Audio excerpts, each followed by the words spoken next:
Jai friends, I'm Major Gaurav and you're watching the Chanakya Dialogues English. In the judicial juices, just marinate for 10-15 years. And then after that 10-15 years of misery, be sentenced to a life in prison. Fully encourages this sort of forced conversion. And he can be seen with so many senior army officers, roaming around very freely across Pakistan. Jai friends, I'm Major Gaurav and you're watching the Chanakya Dialogues English. Like this video, subscribe to our channel and don't forget to press the bell icon.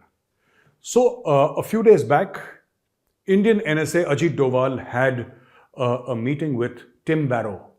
And Tim Barrow is the current National Security Advisor to the government of the United Kingdom. And very recently as yesterday, Dr. S. Jaishankar spoke to James Cleverly, who is his UK counterpart, which means that he's the UK Foreign Minister.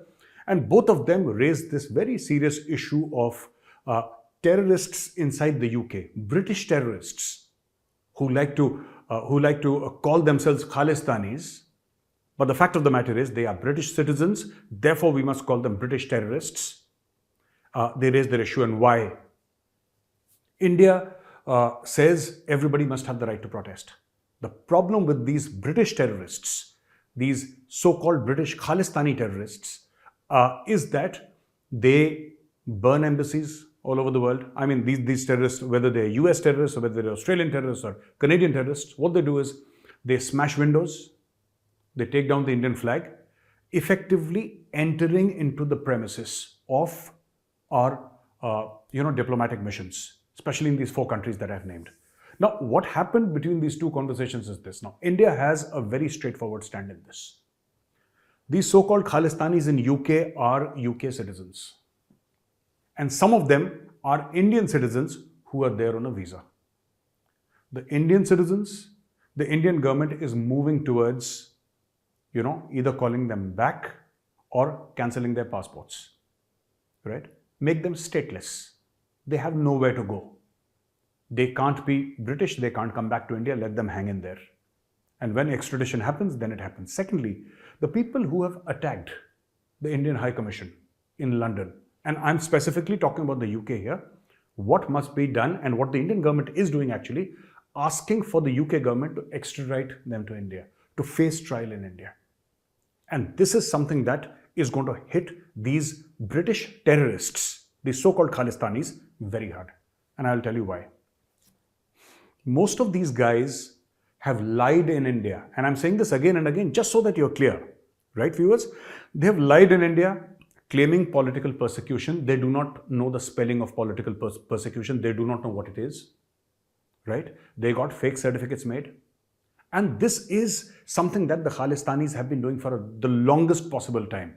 Fake certificates, some politician takes money. You all know the case of Simranjit Singh Mann, the member of parliament who took 30,000-40,000 rupees for one certificate and gave it to, according to his own admission, gave it to around 50,000 odd people. So 50,000 Khalistanis abroad, basis fake certificates of political persecution in India. Can you imagine? These people, how can they be loyal to the UK, Canada, Australia, the US when they were not loyal to the country of their birth? But anything to go to Canada, anything. These Khalistanis will sell their parents, they will sell, the self-respect, everything. They will sell their land, their properties, just to be able to drive an Uber in Canada. That is the ultimate aim of every Khalistani. And I'm not saying that everybody who drives an Uber is a Khalistani. No. I'm not even saying that it's not honorable to do that job. No. All I'm saying is that these Khalistanis are not qualified. All right? So what do? Please understand what they do. These Khalistanis, because they have no qualification, what are they going to say? Let's say a Khalistani wants citizenship of the UK or the US. What is he going to say? I'm a neurosurgeon. I'm a neurosurgeon with 15 years of experience. I'm one of India's top neurosurgeons and hence I want to immigrate. What are they going to say? I'm an engineer. I'm from IIT. And, I've done my PhD after I did my engineering from IIT. I've done my PhD from IIT and I specialize in rare earth materials or in chemical engineering or something like that. No. All these people are primary school failed. Many of them can't sign their names properly. Many of them can't speak 2 sentences in their mother tongue properly, right? And these Khalistanis have only one way to go abroad, and that is lie about political persecution in India. And this has been admitted by the guy who made the certificates. I mean, what can be more true and more blatant and more in your face? He says, yes, I took money and I made these fake certificates. So what is happening here is these Khalistanis now, they are being asked, or the British government has been asked by the Indians to extradite them to India. Now, obviously, what these Khalistanis are going to do, right, because they lack the courage to face Indian courts, what they're going to do is these Khalistanis are now going to cry and file cases in British courts so that they can, they can stay back in the UK. So they will file cases in the British court and they'll have to spend their money. What the Indian government will do, and this is what I'm predicting, what the Indian government will do is hire the best lawyers and make sure that these Khalistanis, all of these Khalistanis, right, are, in the sense embroiled in court cases.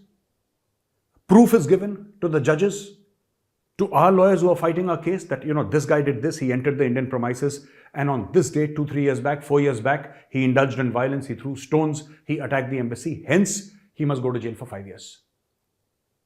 And for 5 years, if you're not driving an Uber, what happens to your family? Because you're living on a day-to-day basis. And the other Khalistanis have only so much of money. So, all these Khalistanis are going to jail. I'm talking about UK right now. All these Khalistanis are going to go to jail. And once they go to jail, this is the time to again pressurize the UK government. UK wants to do a lot of business with India, right? You can't say we want Indian money, but we will allow, in the guise of free speech and the freedom of expression, for people to attack your High Commission. No, you have every right to protest. You have every single right to protest. You have every right to congregate outside the High Commission and say that we disagree with India's policies. Fine, that's okay. That's your right. But you cannot attack a High Commission or a embassy or a consulate. You can't do that. You can't do that. That's against the law. And this is exactly what India is saying. All that CCTV coverage that we have, this is what it amounts to. Extradite them to India. And this is exactly what Dr. Jaishankar has said to James Cleverly. Send them to India. Let them face trial in India.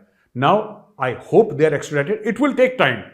But it's good that it's taking time. Because let us say these guys get extradited to India after 10 years. For example, for 10 years, they will be living a nightmare, which is good for the Khalistanis. Let them live the nightmare. They're going to say, oh, we are going to India. What will happen to us in India? What will happen to us when we go to jail in India? Let me tell the Khalistanis one thing, right? Jail or prison is unpleasant everywhere. More so in India. It's extremely unpleasant. And while we have the worst of the criminals in our jails, right? The worst of the criminals in our jails, right? And people who have killed, who have raped, who have forged papers, and every possible sort of crime, you'll find people there. But the worst punishment within the jails of India by the prisoners is reserved for two kinds of people, let me tell you. And this I've heard from so many people. Including very senior policemen, right? The worst punishment is saved for rapists and anti-nationals. The worst punishment is saved for rapists and anti-nationals, and this is something that Khalistanis must understand. You are going to be equated with the rapist while in Indian jail, and Indian prison system, while they will try to segregate you and while the police will try to save you, but you will sit down and eat. There is going to be no civil service for you. There is nobody going to come with gloves and give you a 5-course meal inside your cell. Not at all. You're going to be put in a cell with 20 other people. That's how Indian jails are. You will be put in a cell with 20 other people, and with those 20 other, you don't know who's going to be there with you, Khalistanis. Just watch out. I'm telling you, one of you gets extradited to India. It's going to be a party for you forever. So welcome to India. And as they say in Rajasthan, Padaro Mare Desh. Welcome. I look forward to hosting Khalistanis in India. Right? Now friends, there is this another story of Seema Ghulam Haider, who's in Greater Noida, who infiltrated through Nepal, is a Pakistani, etc., etc. You know the story, we've covered it yesterday, and the media has been covering it for the past 1 week, and everybody's going crazy. Seema Haider. Now, there is one thing that you need to understand here, right? Is that, as I said yesterday, how many Seemas have already come? We don't know. How many sleeper cells are active? We don't know. The Pakistanis are not denying that Seema Ghulam Haider is a Pakistani citizen. They are not saying that. There are few Pakistani YouTubers are saying that no, she's Indian, she's Hindu, etc. But mostly the agreement in Pakistan is, yes, she's a Pakistani. Now, there is Mia Mithu. His name is Mia Mithu, and that's how he's called. And this preacher, this Islamic preacher, is famous in Sindh for converting young Hindu girls to Islam, young Sikh girls to Islam. This is what this person does, and he has the protection and the blessings of the Pakistani army and the Pakistani deep state. The Pakistani army fully encourages this sort of forced conversion. And he can be seen with so many senior army officers, roaming around very freely across Pakistan with not a worry.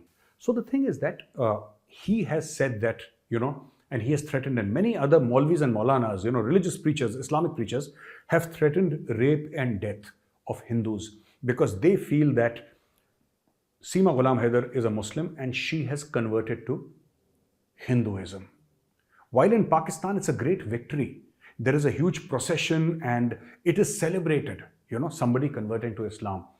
It's not the same in India. We don't care if she converts to Hinduism or she does not convert, because see, the kind of, the quality of people that Pakistanis send to India illegally, no Hindu would want such a person to convert to Hinduism at all. At least I, as a Hindu, do not want Seema Ghulam Haider to convert into Hinduism. Traditionally speaking, also, I'm in my own mind, I'm not very comfortable with this, and it does not matter that she has converted to Hinduism or not. She is an alien, she is an illegal immigrant, she should be thrown out. This is my limited point. Now, but to threaten Hindus living in Pakistan, saying that you're going to be raped, you're going to be killed, and this done blatantly and openly, is something that the government of India must talk about. And in another news, what has happened is that the Mumbai police has received a threat saying that return Seema Ghulam Haider to Pakistan or face a 26/11 type of attack. 26/11, when Ajmal Kasab with his fellow cronies and terrorists came to Mumbai and killed and slaughtered a lot of innocent people, and then NSG and Mumbai police and the Marcos got into the act and they carried out this operation over a period of time and they neutralized everybody, and Ajmal Kasab was hanged. So this threat of 26/11 could be a fake threat. It could be a fake threat. Nobody can deny it. But the fact of the matter is, this could also be a massive disinformation campaign by the Pakistanis, right, to confuse the Indian establishment and always keep them on tender hooks, because then you have to devote resources to figure out, how the ends are tied up, and is there actually a threat of a 26/11 or not? Is Mumbai going to be attacked again or not? Because 26/11 is something that India mourned together. Everybody in India, irrespective of caste, language, religion, everybody mourned 26/11. It was really, at least for those who lost their family members, it was a terrible, terrible event, and India mourned 26/11, right? Now, so this is what is happening, ladies and gentlemen. But at the end, I want to go back to the Khalistanis and tell you something. What the government of India has done for the UK, it must do with Canada, it must do with Australia, it must do with the US, right? These people must be dragged. One by one, these Khalistanis have to be dragged and brought to justice, and justice given to them by Indian courts. They should be put in Indian jails, and justice should be given to them by Indian court. And when the Khalistanis are being tried in Indian courts, that is the time. All of us Indians complain that, our courts are very slow and it takes decades and decades to hand out a sentence or come to a conclusion sometimes. Or it takes years and years, if not decades, to reach a conclusion and, to give that final judgment. The justice system is slow. That is what we Indians always complain. This is the first time, if the Khalistanis are there, if the Khalistanis are extradited, which they will be extradited and they will be tried in India, that is the time I will celebrate the quote-unquote slowness of the Indian judicial system. I want these Khalistanis to marinate in the judicial juices, just marinate for 10-15 years. And then after that 10-15 years of misery, be sentenced to a life in prison in Indian jails. This is what I, as an Indian citizen, want for these Khalistanis, and this is exactly what they deserve. Because when you attack an Indian embassy, High Commission or Consulate, you're attacking Indian soil. And when you take down our flag, when you remove our flag, you're trying to insult the collective honor of 1.4 billion Indians. And this is something we'll never forgive. I just want to tell the Khalistanis, in as polite a way as possible, we are coming after you. We are coming after you with everything we have got. And it's only a matter of time. Your days are over. It's just that you don't realize it right now, but your days are over, and all of us together, including the government of India, we are coming after you. Wait and watch. So ladies and gentlemen, thank you for watching this video. If you like this video, press like, subscribe to our channel, and don't forget to press the bell icon. Jai Hind, Vande Mataram, Bharat Mata Ki Jai.